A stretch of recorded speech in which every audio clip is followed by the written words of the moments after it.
buenas tardes, mi nombre es José Manuel Geraldo Cariño.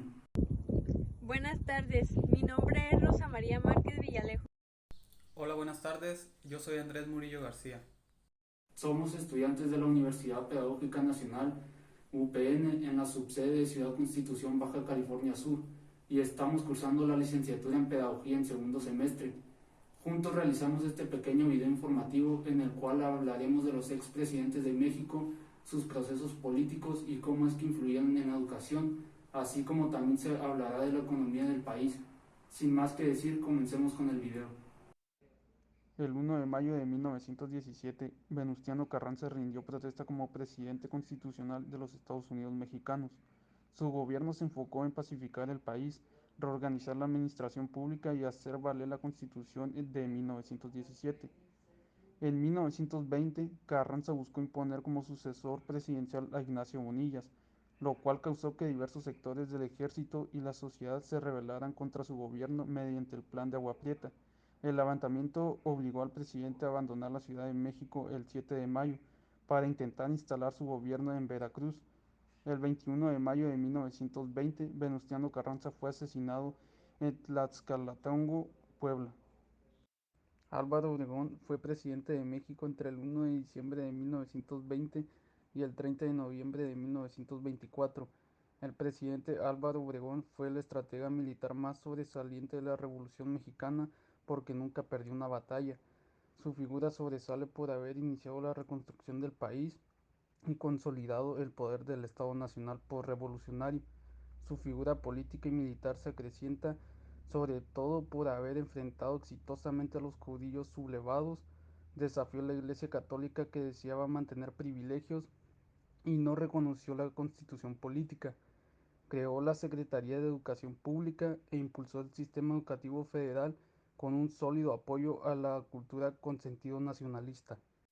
Plutarco Elías Calles fue un político y militar mexicano, presidente de los Estados Unidos mexicanos en el año de 1924 a 1928.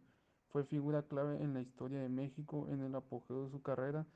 Fue dominado como el jefe máximo de la revolución. Un aspecto importante que destaca en el periodo de Calles fue el haber fundado el Partido Nacional Revolucionario, PNR, antecesor del PRI. Desde entonces hasta su expulsión del país en 1936, Plutarco Elías Calles jugó un papel clave en la política de México. El Maximato se conoce como el Maximato el periodo histórico y político en México entre 1928 y 1934. Dentro de esta ocurren diversos cambios políticos y confrontaciones que conllevaron a que en este periodo de 6 años ocuparan la presidencia 3 personas distintas. El primero de ellos sería el licenciado Emilio Portes Gil, el segundo Pascual Ortiz Rubio y el tercero Abelardo Luján Rodríguez, y finalizó cuando Lázaro Cárdenas asumió la presidencia.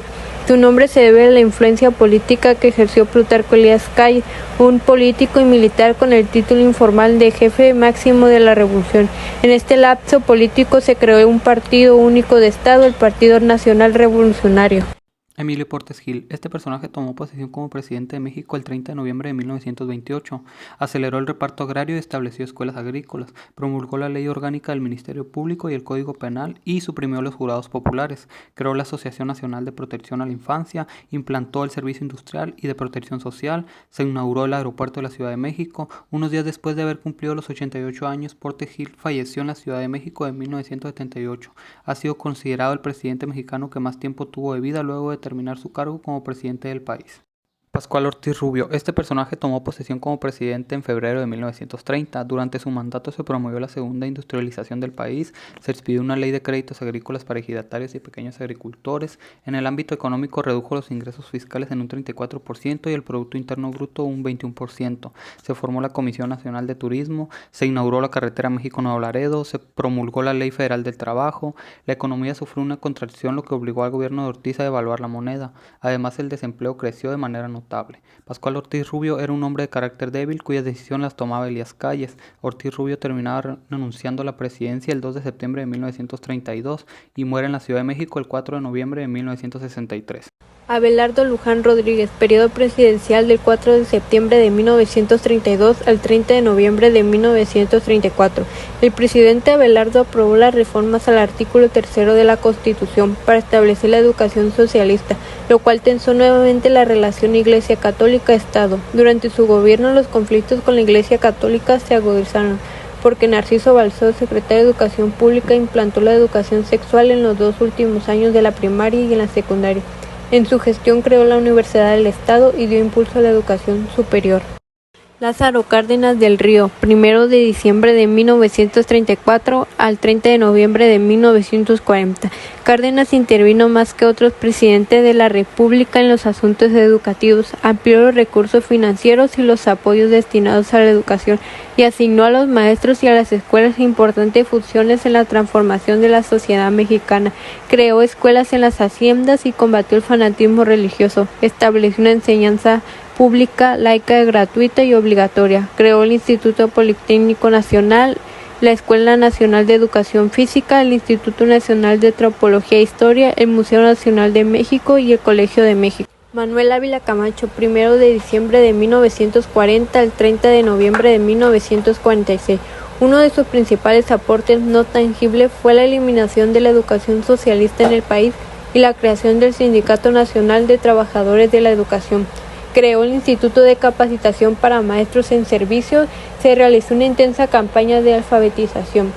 Se concedió el permiso para el fomento de la educación privada y religiosa, se crearon más escuelas públicas y privadas en México, se creó el Centro de Cultura Superior, el Colegio Nacional, el Seminario de Cultura Mexicana y la Comisión de Investigación Científica.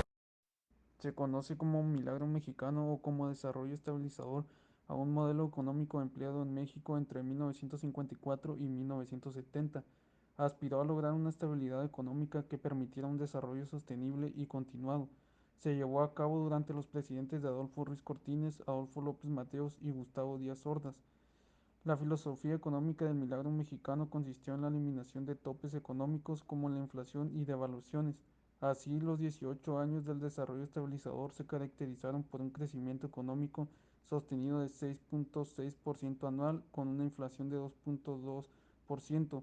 Esto en parte debido al reemplazo de la producción agrícola tradicional por producción industrial moderna, fruto de la expansión del mercado interno, el crecimiento urbano y la reforma agraria. Miguel Alemán Valdés. Este personaje tomó posesión como presidente de México en 1946, siendo el primer presidente civil. Durante su mandato se otorgó el voto a la mujer a nivel municipal. También se creó el Instituto Nacional Indigenista, el de Bellas Artes y el de la Juventud.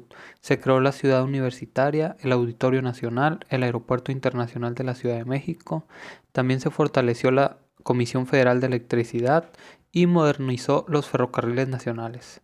Este personaje muere a causa de un infarto en el corazón en 1983 en la Ciudad de México. Adolfo Ruiz Cortines. Este personaje asumió la presidencia en diciembre de 1952. Concedió el voto femenino por primera vez. Modificó el artículo 28 para sancionar con severidad los monopolios de productos de primera necesidad. Con el fin de combatir la inflación y sanear las finanzas públicas, se llevó a cabo un recorte en el gasto público. Estableció en 1954 el aguinaldo para servidores públicos. Ofreció apoyo educativo y universitario a la educación. En 1954 se creó la empresa industrial de abastos que después transformó con Nasupo. Creó el Departamento para Estudios Técnicos. Instituyó el Departamento de Antropología. El mandato del presidente Ruiz Cortines se caracterizó por la austeridad y muere el 3 de diciembre de 1973.